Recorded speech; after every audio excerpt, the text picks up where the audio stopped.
kata dan ungkapan kecuali alhamdulillahirabbil alamin. Memanjatkan puja puji syukur kehadirat Allah atas berlangsungnya acara webinar yang sangat luar biasa ini dengan baik dan lancar. Malam yashkurinas lam yashkurillah.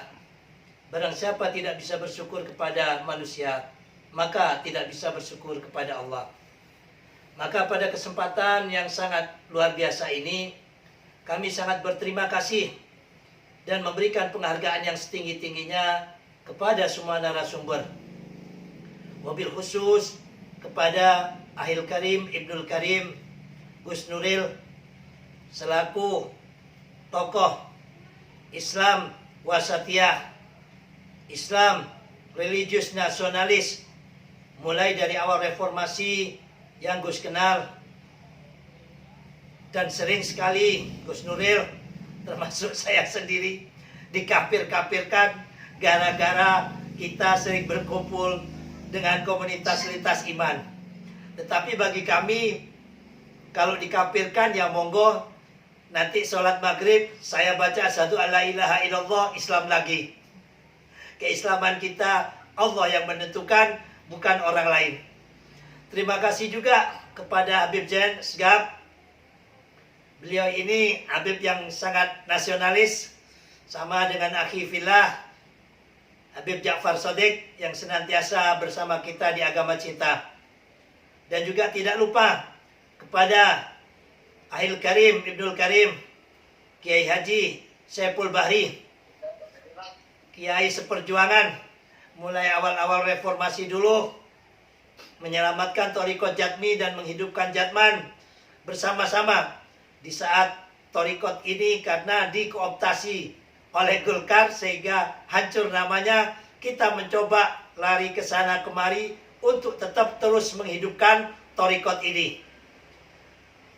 Dan juga terima kasih kepada Gus Rosad atas waktunya di sela-sela kesibukannya di Kementerian Agama. Begitu juga dengan Gus Jamil selaku peneliti senior di Kementerian Agama ini. Di kesibukan beliau di hari Minggu yang seharusnya kumpul dengan keluarga, kita ajak untuk berbicara tentang kemaslahatan bangsa dan negara ini. Teman-teman, para peserta webinar Agama Cinta yang kami cinta sayangi, dan juga kepada para narasumber. MUI itu bagian daripada kehebatan, kepinteran daripada klan Cendana. Pokoknya gak ada presiden dalam taktiknya itu sehebat Cendana. Semuanya itu dijadikan satu agar mudah dirangkul dan mudah untuk memperkuat suara daripada Golkar saat itu. Tanpa kehebatan yang luar biasa tidak akan mungkin bisa bertahan 32 tahun. Ulama-ulama ataupun Islam dikumpulkan jadi satu. Jangankan ulama, partai aja orang Islam dikumpulkan jadi satu. Di partai P3. P3 ini produk daripada Orde Baru. Begitu juga. Dan hebatnya, P3 ini kita orang NU yang mayoritas di dalam mayoritas. Dalam artian mayoritas umat Islam, ormas yang mayoritas jamaahnya itu adalah NU. Nggak pernah dikasih tempat untuk menjadi ketua umum. Sebab apa? Takut kalau P3 menang, ngalahkan Golkar kan gitu. Orang-orang non-muslim diletakkan satu partai di PDIP. Dan mereka menggunakan taktik daripada politiknya divided et impera VOC. Gus ingat sekali di saat kecil, karena Gus ini anak bungsu, kemana-mana ikut abah atau ikut kakak. Di saat kampanye itu, dari Jurkamnas, ya jelas itu orang-orangnya Cendana. Senantiasa di dalam kampanyenya itu menggunakan divided et impera. Bahasa Maduranya, panjenengan mong terus selamat ya dong. Kalian apabila kepingin selamat, Jangan sampai dekat-dekat Partai Merah. Partai Merah ya, partai orang kaper. Iya. Yang bahasa Madura ngerti, mungkin hanya ibu yang dari Pasuruan tadi. Yang lainnya nggak ngerti.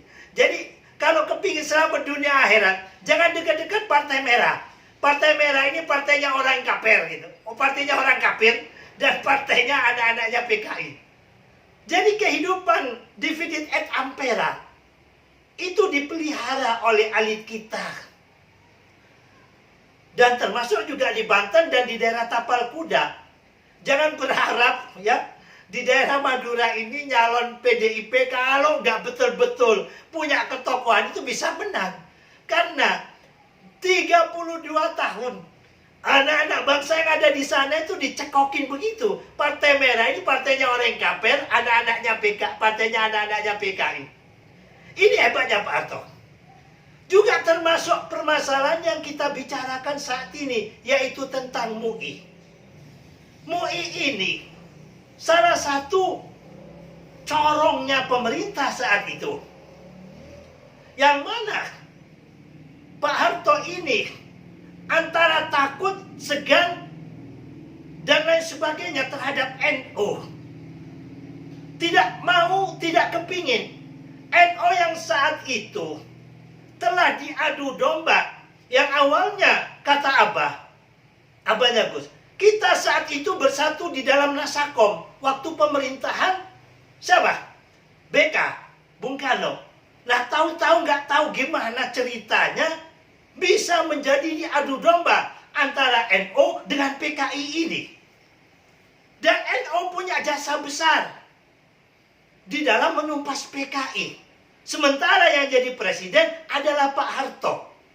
Lah untuk menghilangkan jejak daripada kekuatan NU ini, NU dikebiri. Termasuk juga di dalam fatwa-fatwanya. Untuk mengambil tandingan hal tersebut, Pak Harto nggak kalah akal.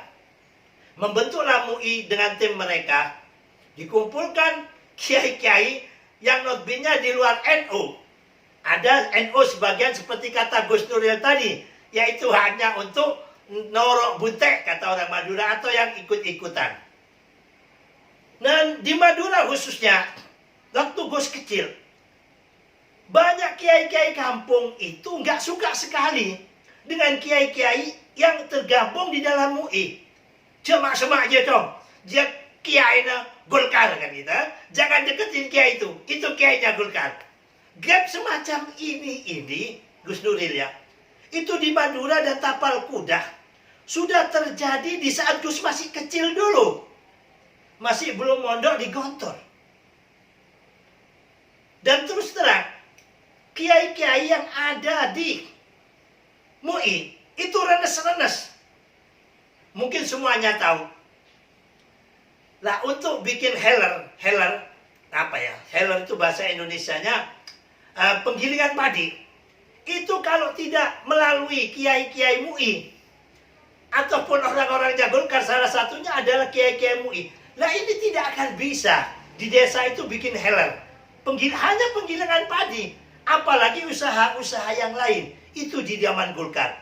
Sehingga di situ ada kemarahan besar kelompok-kelompok kiai yang di luar MUI karena dividend et impera tersebut. Sepanjang perjalanan jalan, seperti kata Gus Dur dan juga kata Gus Mus dan juga Gus Nuril, videonya sangat viral sekali. Ini sangat perlu jadi perhatian kita semuanya. MUI itu sebenarnya jenis kelaminnya apa kan gitu loh. Tapi kita tidak bicara masa lalu lah. Yang masa lalu biarkan berlalu. Tetapi saat ini justru kita semakin bingung. MUI ini dibiayai oleh negara. Baik kantor-kantornya meskipun itu dibangun di zaman Orde Baru, tetapi itu adalah uangnya negara. Dapat fasilitas mobil, dapat anggaran lebih besar daripada NU dan Muhammadiyah. Hampir setiap daerah. Padahal yang cukup nyata bergerak kepada masyarakat dan kepada keagamaan itu adalah NU dan Muhammadiyah. Tetapi MUI justru dapat porsi anggaran yang lebih besar. Tapi anehnya kalau di zaman Pak Harto ini menjadi corong pemerintah. Di saat ini MUI dibiayai oleh negara yang saat ini secara sah, secara konstitusional itu adalah presiden kita Pak J. Jokowi. Sementara selama beberapa tahun mulai pilkada Ahok sampai detik ini yang sering kita dengar adalah kerjaan MUI nyinyirin daripada pemerintahan Presiden Jokowi. Oke, kata Yai Saiful Bahri, itu secara pribadi. Lah ini kan namanya organisasi. Seharusnya Ketua Umum MUI ini memberikan teguran. Teguran pertama, kedua, kalau tidak bisa 3 kali ya dikeluarkan agar tidak menjadi nama jelek kepada MUI. Apa yang disampaikan oleh para narasumber tadi sangat luar biasa. Baik yang pro maupun yang kontra. Semuanya kita tampung. Dan ini kita sebarkan kemana-mana agar dapat menjadikan tambih buat pengurus MUI pusat. Salah satu kelemahannya seperti disampaikan para narasumber dan juga para peserta yang bertanya tadi. Kelemahan di MUI ini nggak ada jubirnya. Terkesan seakan-akan yang muncul yang ada bahwa MUI itu adalah Anwar Abbas. Dulu sebelum almarhum meninggal bahwa MUI itu adalah Tengku Zulkarnain. Sementara padahal ketua umumnya adalah kiai kita, adalah masyayikh kita, Kiai Miftahul Akhyar. Nah ini apabila tidak ada ketegasan, kita sesama NU ini kasihan justru kepada Yai Miftahul Akhyar. Terkesan seakan-akan MUI dibiayai oleh negara, dikasih anggaran oleh negara, seperti kata Gus Nuril tadi, kucing ataupun anjing saja, kalau dikasih makan maka akan baik kepada tuannya. Ini tidak senantiasa menyerang daripada kebijakan pemerintah yang sah yang ada. Maaf, Gus katakan ini bukan karena Gus relawan Jokowi, bukan. Tetapi bagaimana MUI, kalau dikatakan kumpulan daripada ulama, kumpulan daripada cendekiawan muslim, kumpulan daripada tokoh-tokoh Islam, seharusnya digunakan akhlak yang mulia. Seperti yang diajarkan oleh Rasulullah. Apabila kita mengkritik pemerintah yang ada, diajarkan oleh Allah seperti di dalam Al-Quran tentang Nabi Musa yang mengkritik kepada Fir'aun yang jelas-jelas dolim. Fakulu qawlan layyina, menggunakan kata-kata yang lembut. Di dalam hadis Nabi juga dikatakan, apabila kau mengkritik seorang pemimpin, ambillah tangannya, ajak bicara baik-baik. Jangan sampai terdengar oleh siapapun agar tetap menjaga muruah ataupun kehormatan pemimpin tersebut. Ini yang diajarkan oleh Rasulullah. Tetapi MUI, lembaga yang mana di situ terhimpun para ulama, senantiasa memberikan kritikan-kritikan yang nyinyir.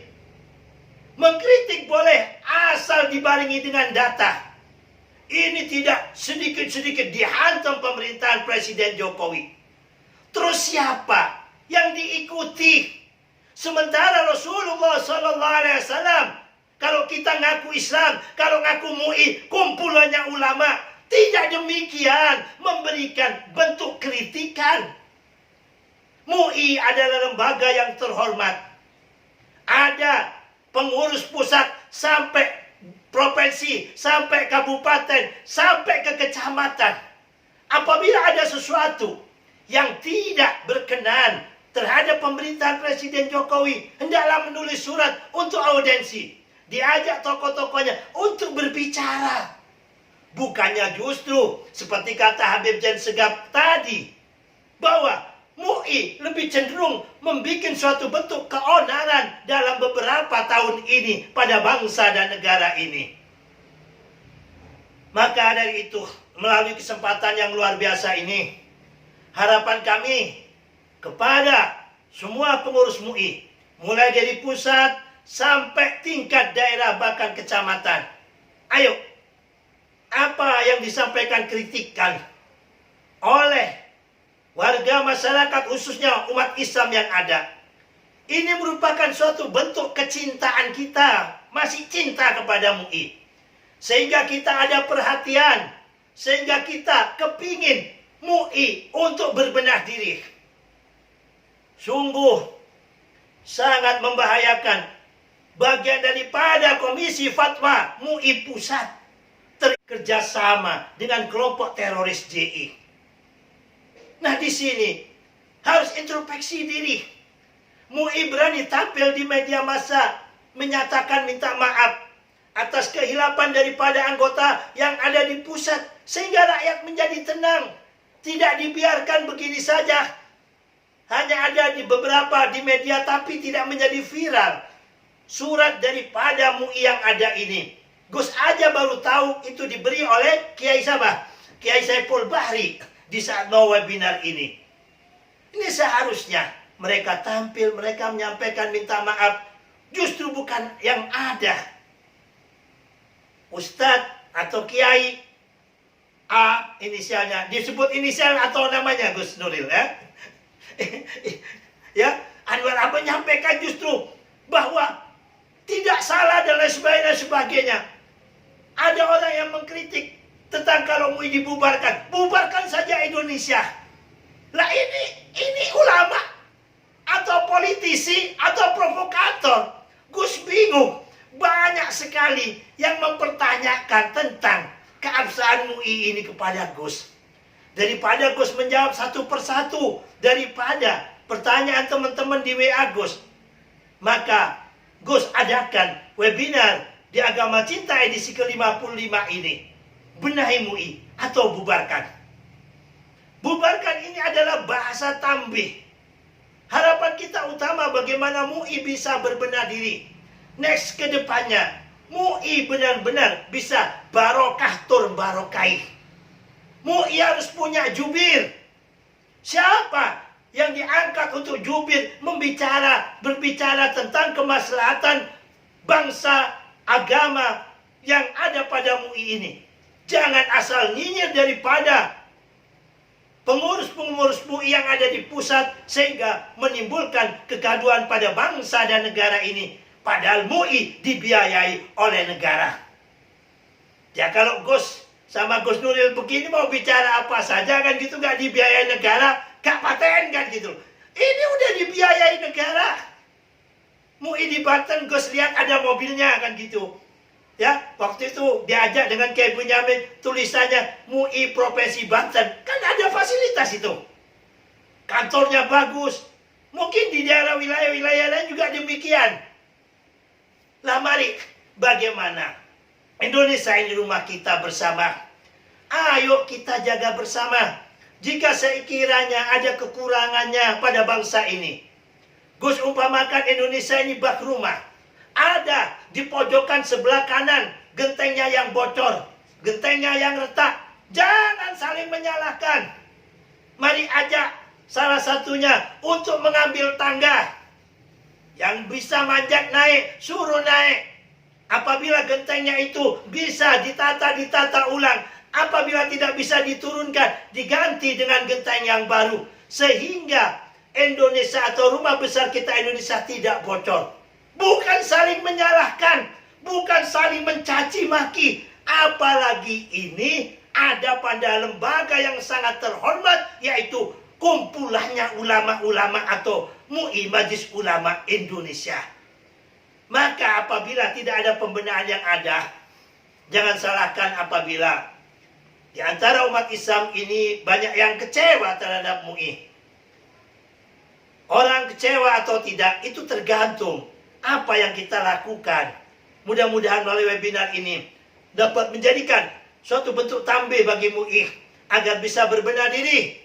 menuju MUI ke depannya yang lebih baik, yang bisa lebih manfaat untuk umat Islam khususnya dan juga untuk bangsa dan negara Indonesia sebagai rumah besar kita bersama.